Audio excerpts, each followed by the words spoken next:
Bonjour, aujourd'hui on va décortiquer un métier passionnant et surtout profondément humain, celui d'ergothérapeute. Aider les autres à retrouver leur autonomie, à améliorer leur vie de tous les jours. Si ce genre d'idée fait écho, alors ce qui suit devrait vraiment intéresser. Allez, c'est parti, on plonge dans le sujet. Juste avant de commencer, il faut savoir que cette présentation a été préparée par Trajectoire. C'est un centre d'orientation, ici en Belgique, dont les buts est justement d'aider les jeunes à trouver leur voie et à faire les bons choix pour leur avenir. Voilà la question qui est vraiment au cœur de ce métier. Il faut s'imaginer un instant, avoir la chance d'avoir un impact direct, un impact positif sur la vie de quelqu'un, l'aider à surmonter des obstacles pour finalement reprendre le contrôle de son quotidien. C'est puissant, non? Pour que ce soit plus concret, pensons à des situations réelles. Redonner à une personne âgée la confiance et la capacité de marcher seule. Permettre à un enfant de s'épanouir à l'école malgré certaines difficultés. Ou encore, accompagner une personne en situation de handicap pour qu'elle regagne son indépendance. Eh bien ça, c'est le quotidien d'un ergothérapeute. Alors, voici notre programme. On va d'abord définir ce qui est un ergo, cet allié pour l'autonomie. Ensuite, on verra à quoi ressemble une journée type, puis comment on le devient, quelles sont les perspectives de carrière et de salaire, et enfin, on se posera la question, est-ce que ce métier est vraiment fait pour soi? Bon, commençons par le commencement. C'est quoi exactement un ergothérapeute? Quel est son rôle, sa mission principale? En fait, l'ergothérapeute, c'est un vrai spécialiste de la réadaptation. Son approche est super intéressante.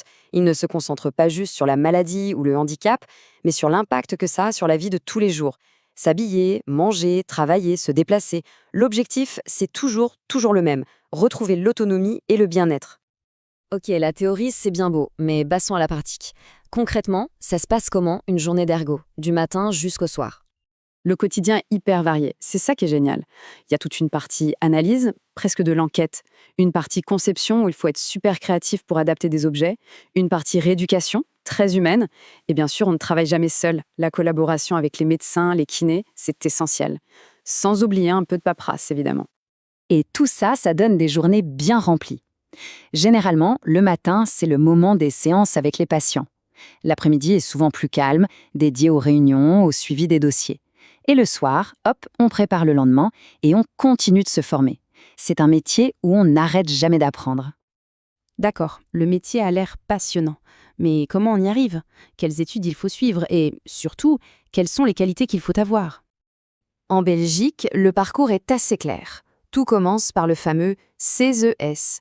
Après ça, c'est parti pour un bachelier en ergothérapie de 3 ans en haute école. La formation est très orientée vers la pratique, avec plein de stages. C'est super parce que ça permet de tester différents environnements avant même d'être diplômé. Mais attention, le diplôme ne fait pas tout. Ce métier demande de vraies qualités humaines. La patience et l'empathie, c'est la base. La créativité est indispensable pour trouver des solutions parfois improbables. Et bien sûr, il faut être très rigoureux et organisé dans le suivi des patients.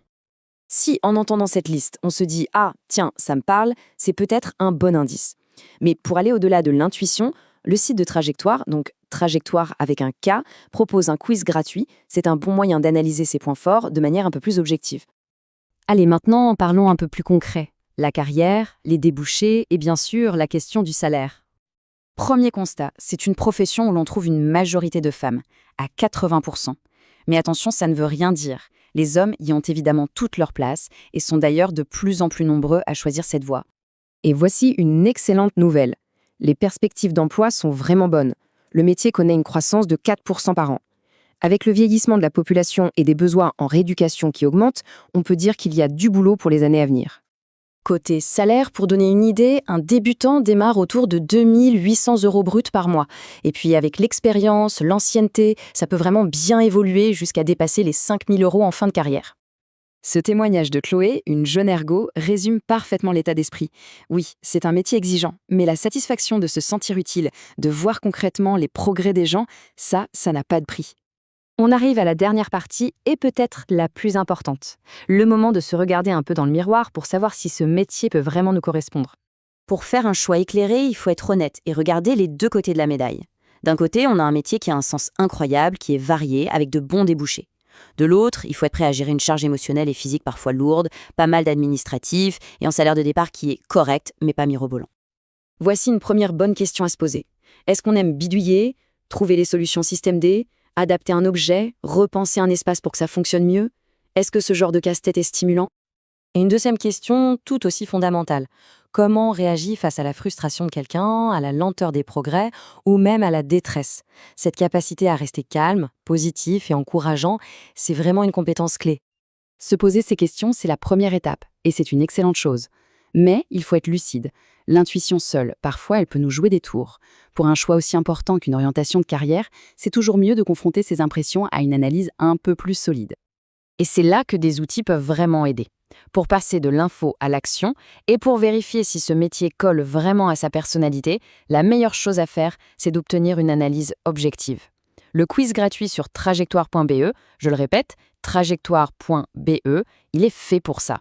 C'est vraiment un super moyen de prendre une décision en ayant toutes les cartes en main.